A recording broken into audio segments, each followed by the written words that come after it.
Hello, uh, my name is Amirul Ashraf bin Amran. My mention number is 188628, and today I and Hari will present about global financial accounting and reporting environment Turkey and Nigeria. Actually, Hari also in this place, which is he are now recording the video, and after this we will switch our place, and I will recording the video, and Hari will present later. So, okay. So I would like to talk about this topic first, which is from Nigeria country. So firstly, they are for professional accounting body in Nigeria. There are there are three there are three Nigerian professional accounting bodies recognized by law, namely Institutes of Chartered Accountant of Nigeria (ICAN), Association of National Accountants of Nigeria (ANAN), and the third one is Chartered Institute of Management of Nigeria, which is the short form is CIMA. So I would like to talk about ICAN. ICAN is the first and the most recognized Nigerian professional accounting body that was established in 1960, and as at 31st May 2009, they already have 27,000 members. Yeah, 27,000 members. And 151,114 students.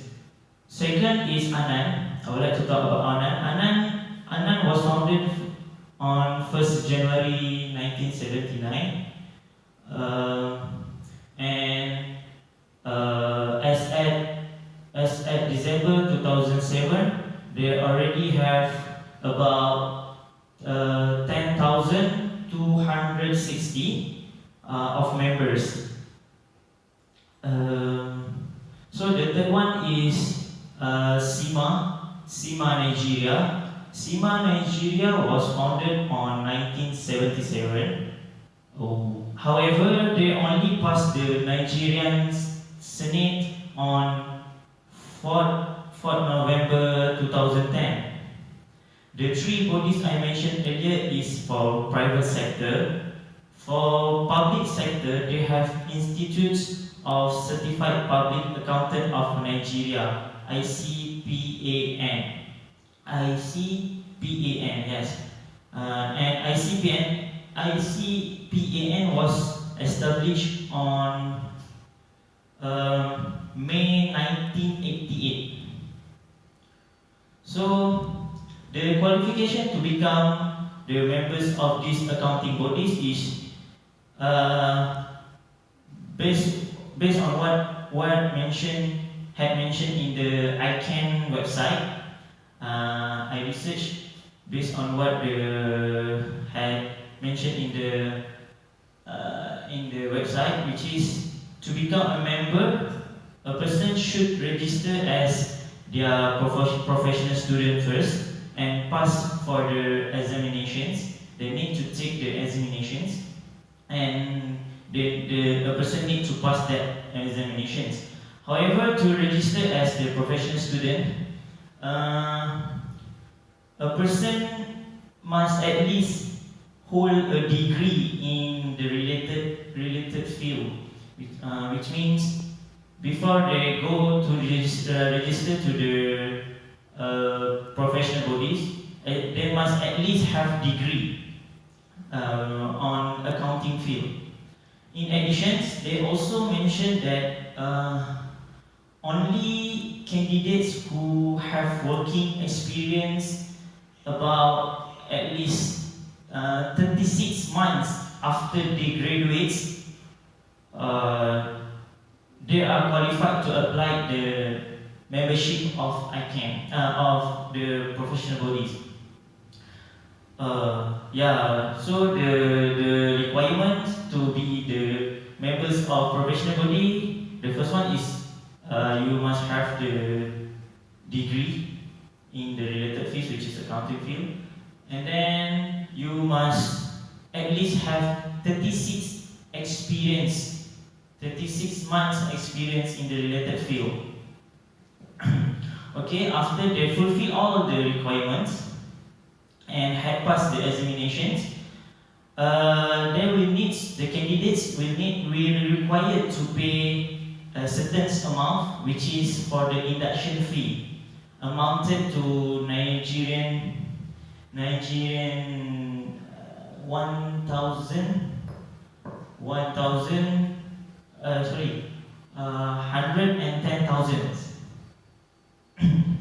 and they can pay at any commercial bank in Nigeria. And last but not least, they must provide the proof of the payments to the professional body and complete the form to proceed with the registration. Okay, here is the professional accounting body in Nigeria, which is the first one is ICANN, I mentioned before, ANAND, and the Chartered Institutes of Management of Nigeria, which is CIMA. And the most oldest is ICANN. ICANN is the oldest one. So we go to the accounting standards and regulations for Nigeria. The authority body in the Nigeria. So the authority body in Nigeria is the first one is Institute of Chartered Accountants of Nigeria, which is ICANN, and another one is Association of National Accountants of Nigeria. Yeah, it's same with the professional body. Only they have the authority to make the regulations about account for Nigeria. And then I will go to the next slide, which is accounting standard and other regulations for Nigeria. So basically, I have found that Nigerian had the Nigerian Accounting Standard Board, which is NASB, which is already changed the name to Financial Reporting Council, FRC. Before they come up with the Financial Reporting Council,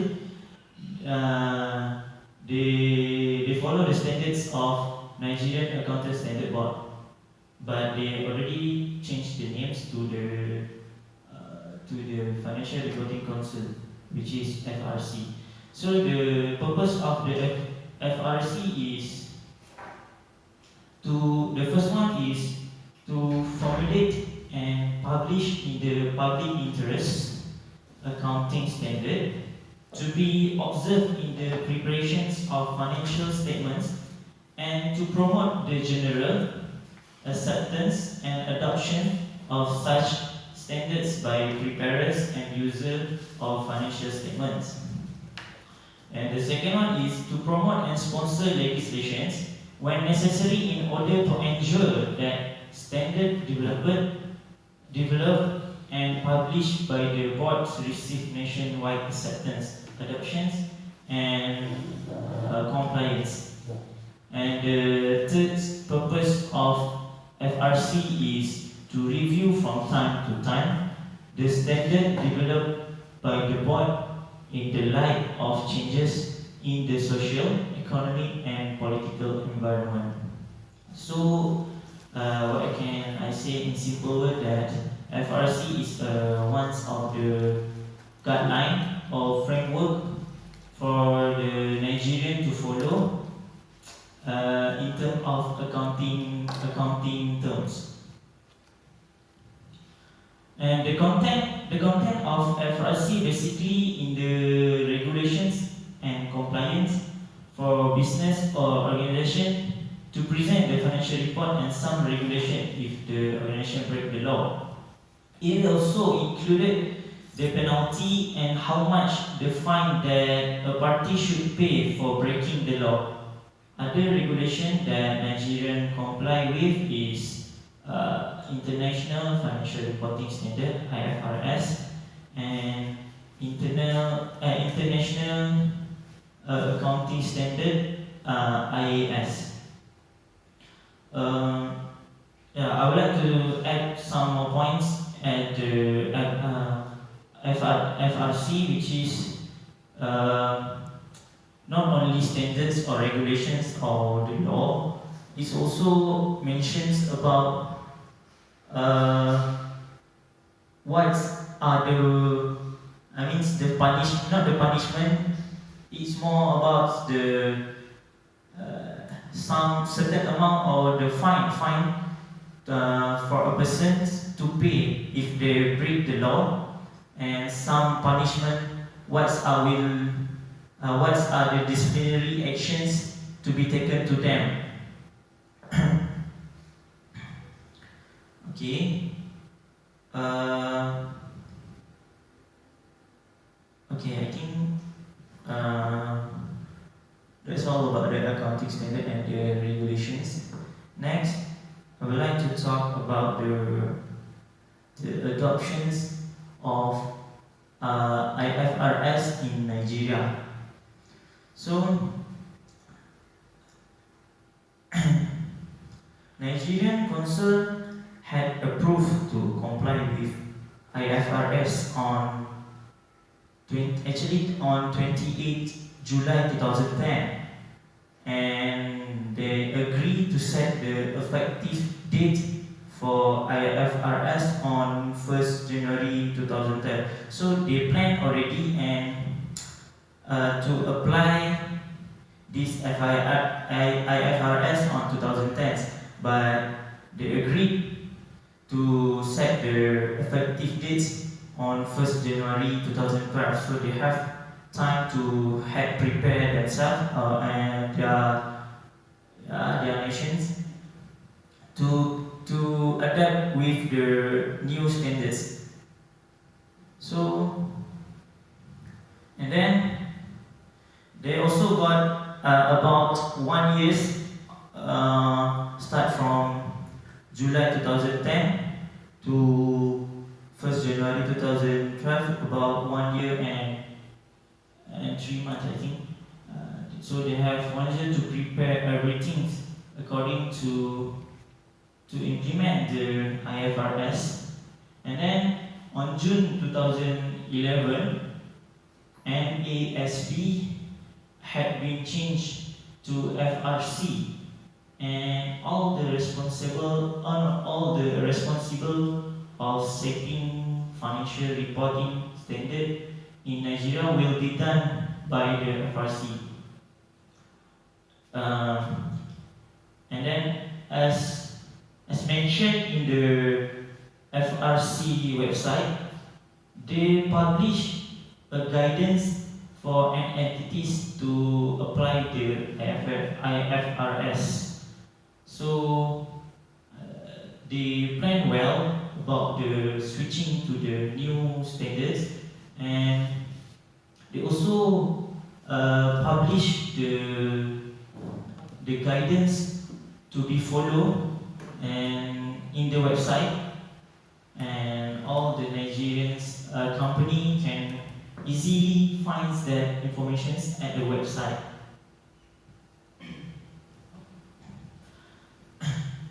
So the implementations of the IFRS is divided to several stages. On the early stage, which is the 1st January 2012, where they start to use the IFRS, only public listed entities and significant public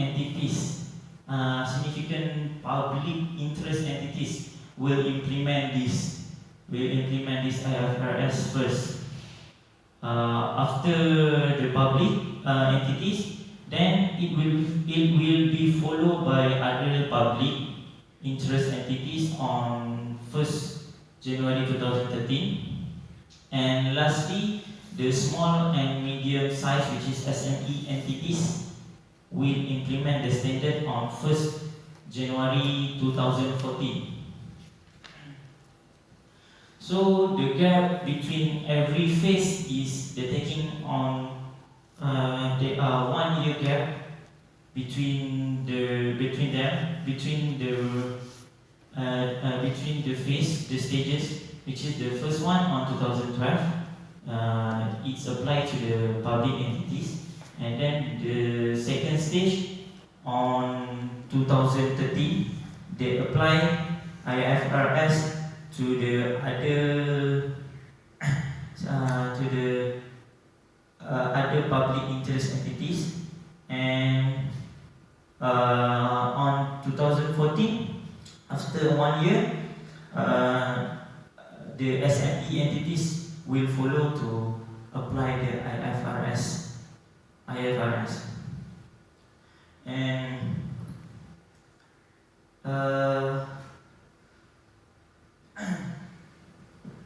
yeah, they plan that implementation well by phase. They take at least 1 year for every stage, as I said before, because it is not easy to change the standard, and to bring the new particular entities to follow and merge with the new standards, which is IFRS. They will need a plan which is complement all the and convenience for all the entities. So they need plans well, the switching from the old standards to the new standards. So that's why they are taking almost 1 year to ensure that all the companies or all the entities in the Nigeria to implement the IFRS.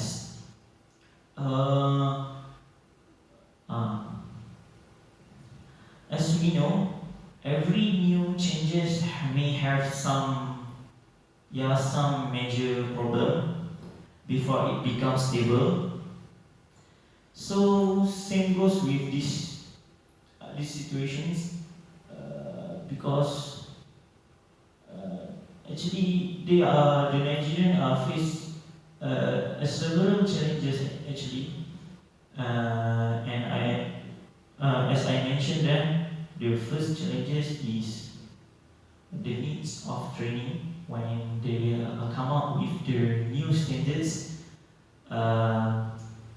Most of them don't have any knowledge about the new standards, and some of them may have, but most of them they need to do some training before they can master, or before they can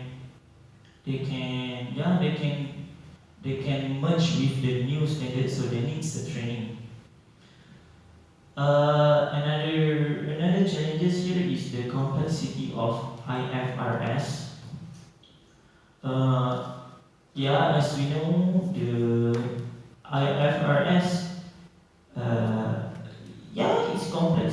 It can be complex, but actually I think it's cover all side in the accounting. That's why it become complex.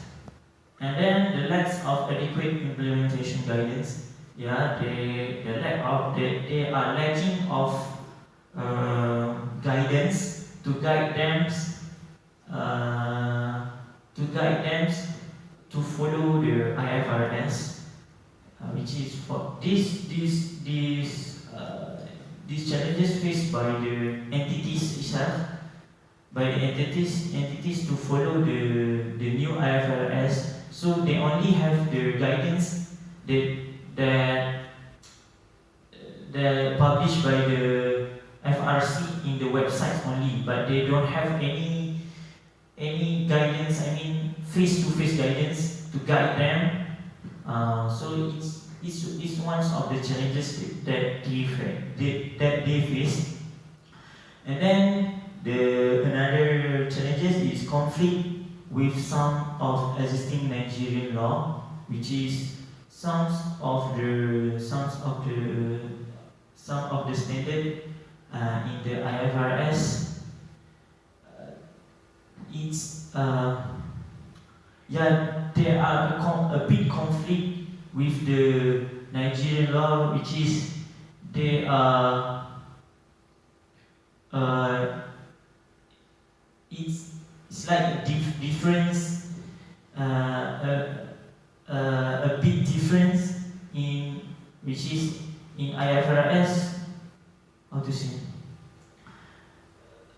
The conflict with some of existing Nigerian laws is in the Nigerian law you cannot do like that, but in the IFRS you are allowed to do like that. It's some of the examples, some of kind of like that. Okay, so there are ones of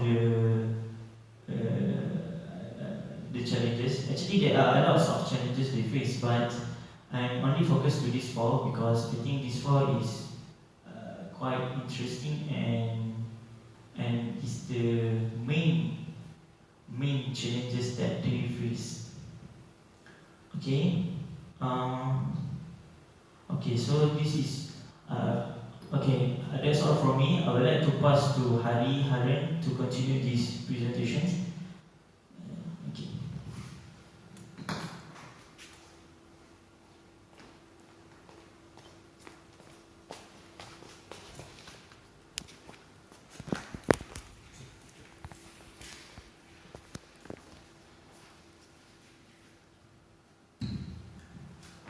Hello, a very good evening to our lecturer and also our fellow friends who are watching this video. Hope you will enjoy and learn something new about accounting because this is really a part of an international accounting. So because basically we know the IFRS, IAS and also the MIA, how it's working in Malaysia. These are the learning objectives that usually that we learn. But here a bit different because we are learning about how the accounting works in Nigeria and Turkey.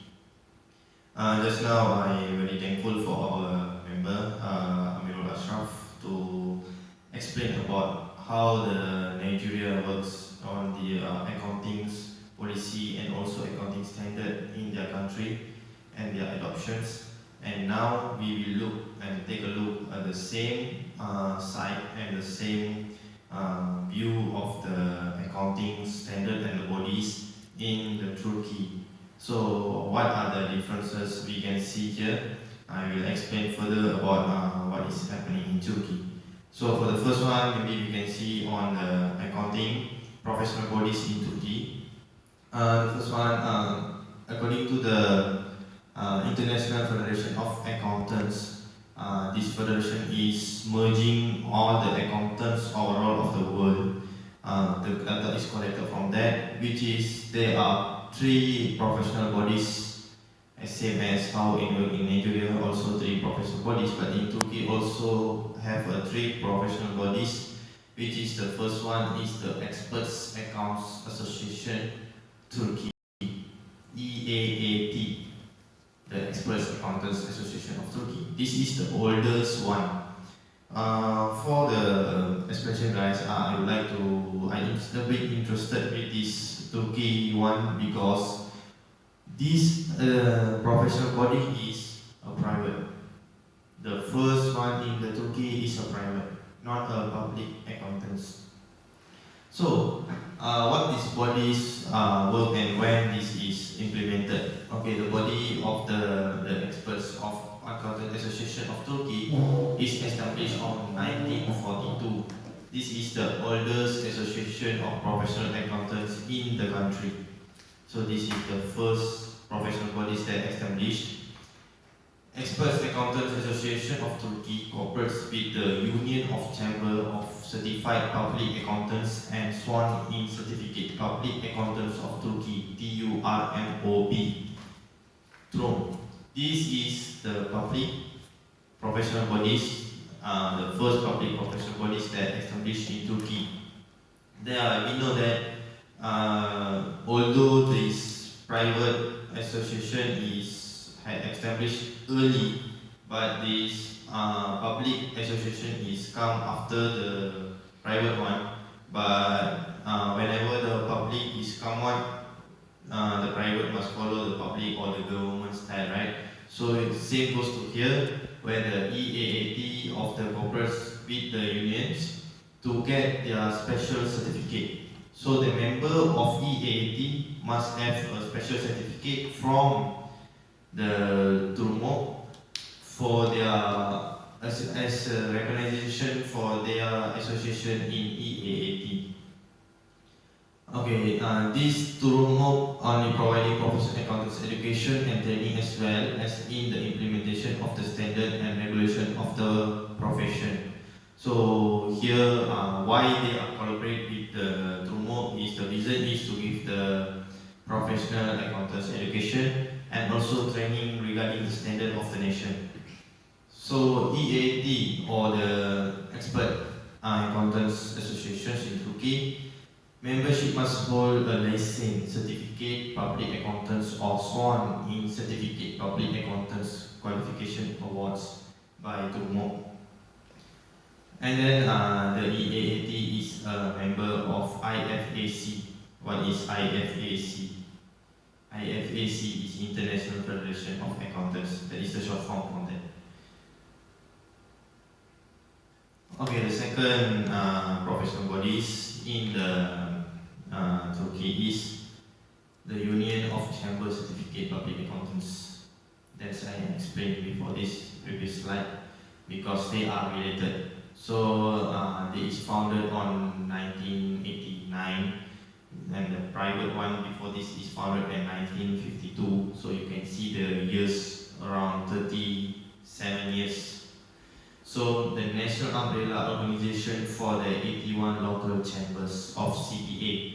It is coming from 73 from CPA members and also 8 from SWAN's CPAs. TURMOB's activities are subject to oversight by the Ministry of Finance and the Public Oversight Accounting and Audit Standard Authority, POAASA. These collaborate with the TURMOB. TURMOB is a member of IFAC2, and the role of TURMOB are the first one to perform activity related to development of the profession. Then how they want to this profession have a standard in the country, what kind of activity or what kind of standard that can implement. They will discuss on that. The second one is protect the interests of the professional and ensure that ethical standards are upheld by each member. So here they are specifically focused on the standard and the ethical part of the professional itself and the member of the association. And the third one is represented member of the profession, prepare relevant regulation to enable the unions to fulfill its duty. Here they will put their regulation and standard, how we want to follow and how we want to making a guideline for them. So the last one is the represent the profession nation and internationally. This is exactly because TURMOB is the only bodies of the Turkey, the first national professional accounting bodies. So they will reflect the national professional bodies and be the maybe a good picture for the world. That's why they will mention that internationally. Okay, the third one is the professional body is the Public Oversight Accounting and Audit Standard Authority, POAASA. Actually, this is a bit same like AOB, as we heard before in Malaysia, accounting oversight board. Same goes to here, public oversight accounting and audit standard authority, which is they will more a bit focus on the audit part and giving the standard on how they want to give their give the standard for uh, the standard of accounting. The role of POA is actually POAAAAASA. So there is reliability and quality of independent auditing and audit. Consequently, field professionals should pay attention to Turkish accounting, financial reporting standard and Turkish auditing standard. They should keep relevant knowledge update. Standard of IFAC should be implemented. So here they will implement the standard international that have been fixed by the international part. So they will over the period they will take a look for their membership or their association, and the regulatory bodies must follow this kind of standard to make the standard international is actually equal to the international part. Public oversight accounting and audit standard authority have unlimited rights and responsibilities of guiding adoption of accounting and audit standard authority of independent auditor and independent audit companies and supplying over public oversight on independent audit matters. Here the public oversight board also will do the adoption of accounting and auditing standard. The adoption is made from the international. We know that our standard is not fixed. It will change regarding the times. So we have to update ourselves, right? So what this POAASA do is they will recognize and they will be the responsible parties who are always adopting the standard, and they will give this to the association and the other professional bodies in the Turkey, and they will make sure the standard will be followed. Okay, now before that I want to explain, because we know the other regulators bodies and the accounting professional bodies are quite same, as here the accounting professional bodies in Turkey got 3, and the regulators body or the authority bodies in the Turkey is the TUMOP and the POASA. So these are 2 bodies that be the regulators and authority bodies in the Turkey, which can make standard, which can implement a standard in the nation. Okay, now we will take a look about the accounting standard and other regulation in the Turkey.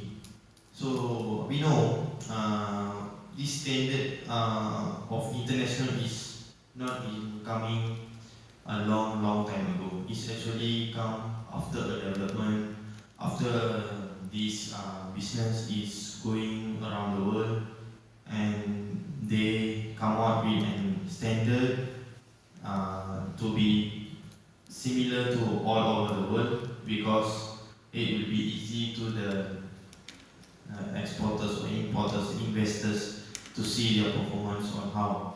But before this kind of thing happen, there must be a standard of every nation, right? How they follow their old one before the standard. That's we are talking about how their professional standard in Turkey actually. So before 1994, there was no standard in accounting application and accounting principle in Turkey. So there is no any guideline or no any standard on them to follow standardly. So in January 1994 and uniform, then only they implement a uniform standard all over the Turkey, which is Turkey Financial Reporting Standard TFRS and Turkey Accounting Standard TAS. This standard is published by the Turkey Accounting Standard Board. They also have a board that implement this standard. This standard are the Turkish translation of IAS and IFRS. So These standards are basically made from as a subject of IAS and IFRS, so they make the standard from this international standard. Companies who share are traded on the stock exchange and that are subject to independent audit apply IFRS, while large and medium-sized enterprise which are subject to independent audit but whose shares are not traded at the stock exchange and do not apply IFRS financial reporting standard for large and medium-sized enterprise. FRS for LME, that is means for or stand for large medium-sized enterprise. Enterprises that are not subject to independent audit apply uniform accounting standard. Okay, the standard for TFRS and the financial statement prepared on under this standard is follow as we come up with an statement of financial position, statement of profit or loss and other comprehensive income, statement of cash flow, statement of change in equity. Financial statements are composed of footnotes. Turkey's financial reporting standards are prepared to meet the needs of the user of the security and the financial statement. Okay, I want to highlight here the TFRS. They will use for all of the companies and the business who are trade their stock market.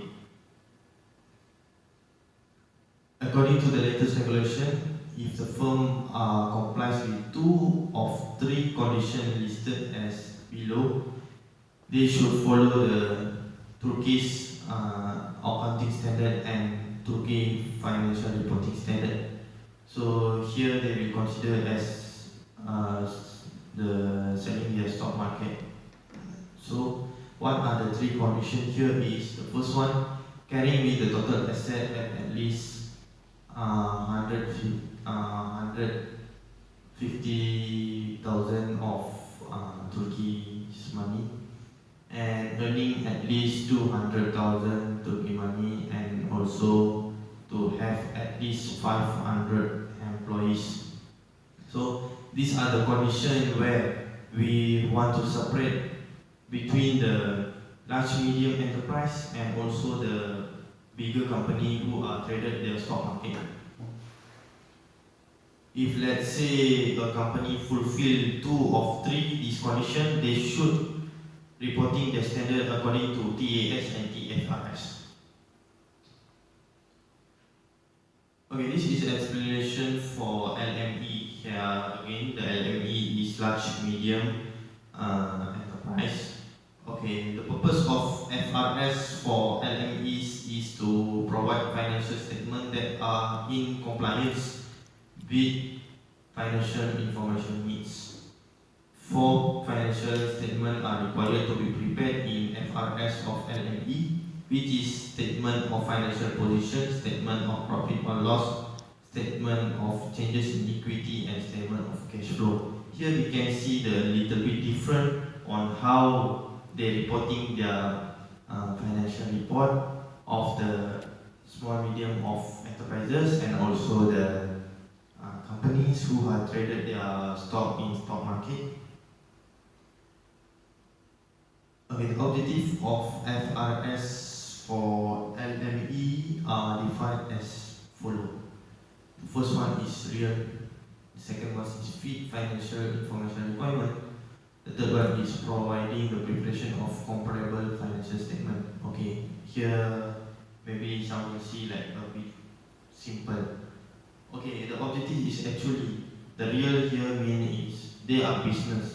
They are businessing, although they didn't sell their stock market, but their business also can be seen by the regulatory body in the Turkey. So these financial statements show they are really the business is real and can be seen as transparent. So that's the point there. The second one is quick financial information requirement is follow the standard. that they established. So they have to do this financial information and to be seen maybe the CEO of the company to plan regarding their financial period for the coming years. So these are the financial information that they are required. And then providing the preparation of comparable financial statement. This is the guideline on how they want to prepare the financial statement for this LME, the LME one. This is largest medium enterprise. Okay, advantage of LMEs since the FRS for LMEs has been set a standard of the determination of commercial profit in Turkey and can be applied more easily than the FRS. It will contribute to a clearer understanding and proper implementation of the full set of standards. Thus, the main task of accounting, real activity result reporting, real situation detecting, planning and control will be able to produce information, and commercial purpose to use financial data will be become a habit. So here we know that having this kind of uniform standard for LME is actually giving a big impact in Turkey, because their LME companies feel these standards are more easily to be followed than TFRS, and this will giving them a real situation on the business going on and how they want to give their financial data to the commercial purpose. Okay, the last part of the Turkey's accounting matter, we will see regarding the motivation of adoption of IFRS in Turkey accounting standard. Okay, it's not easy to give a new standard or new things, not a standard, let's say a new things we giving to older people or something, a new thing. Even ourselves, we want to learn a new thing or adapt with a new thing, it's not easy. There must be a strong reason, or there must be a strong good advantage or anything that we will get, that only we will follow, right? So that is same going on here. The motivation here is referred to that. Why Turkey feel they will adopt the IFRS, right? Okay, firstly we see when they are starting to adopt this. Before we go more on it, let's take a look how when the adoption of IFRS is taking place in Turkey. According to a study by Sabin Garuda in 2013, in 2003, Capital Market Board of Turkey (CMB) declared a communique serial of number 25, with announced that the firm listed in Istanbul Stock Market (ISE) should report their financial statement according to IAS and IFRS starting from year 2005. This Capital Market Board had given the implementation to the ISE that every firm that do the stock exchange should report their financial reporting in IAS and IFRS standard starting from 2005. So the firm started to adopting this standard, so they have to, because this is a requirement. So they started to adopting this standard starting from 2005. As we know, in the data of the accounting, we really need the previous year data, right? So they started to implement this standard on 2005. So this company all have a requirement to change the financial data from 2004. The financial data for 2004, which is done, maybe some of them didn't follow the IFRS and IAS, so they have to change back the 2004 data because they have to do the 2005 in full of IAS and IFRS. Okay, the main motivation of adopting this IAS and IFRS in Turkey is to standardize reporting formats and to satisfy willingness of interest of investor to invest across the national board, because this motivation I think is most probably every country have this motivation, because yeah, we know this accounting information is really needed for the investors. So if we want to encourage the investor from a worldwide, so we have to have a financial report in a standard uniform that every investor can understand easily. So that's the motivation, the first motivation of Turkey. The advantage of IFRS for investor are numerous. According to Bond 2006, he said that the advantage of International Financial Reporting Standard IFRS for investors are as follows. How these investors are get benefit from this IFRS standard? So he had said that more accurate, comprehensive, and time information compared to the national standard they replace. The financial data will be more accurate, and the information are timely reported compared to the national standard. And then increase in the quality of financial reporting that allow decrease in the risk. Risk here is means risk of fraud. We know that in accounting a lot of risk of misstatement, risk of we reporting the data in a wrong value, maybe in the Turkey value. In international reporting, we have to report in the standard of the requirement of IFRS. So here will help the investor to see the risk is will reduce. And then the elimination of many international difference in accounting standard and a standard reporting format, which makes a company's financial statement are more internationally comparable. And the fourth one is reducing the cost of processing financial information and increase the stock market efficiency by reflecting the information on price. Here is one of the main reasons, because if the financial information not in the international standard, the investor take time and it will take a cost for them to convert the data to the international form. So maybe if we implemented in an IFRS form, there is no, they don't need to change this data to international form. So the last one is within the decrease in international difference, removing barriers for potential cross-border acquisition and merge, thereby providing investor with increased takeover advantage.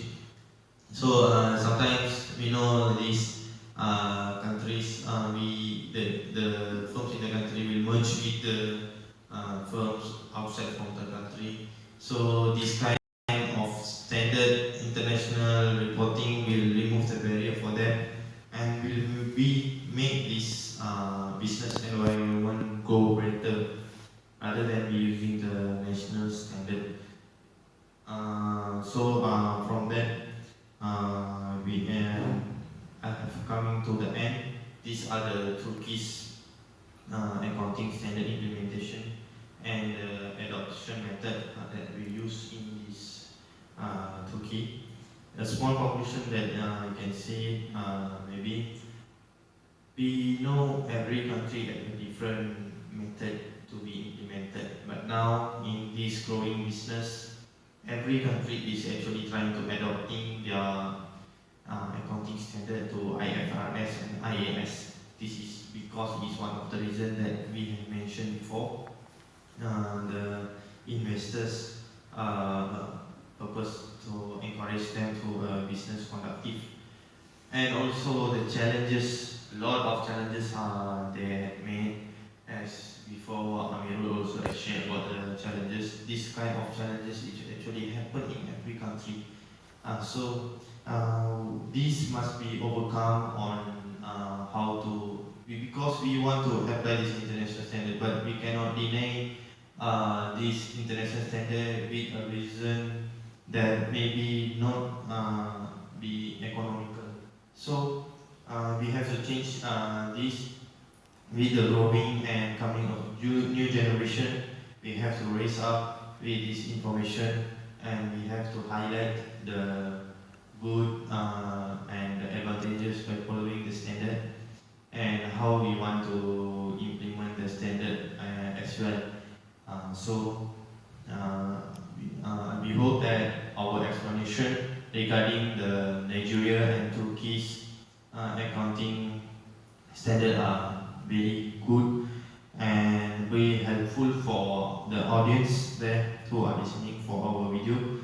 So for any question or any suggestion that you guys want to give, you can give at the Putra Plus forum that will be noticed by our lecturer.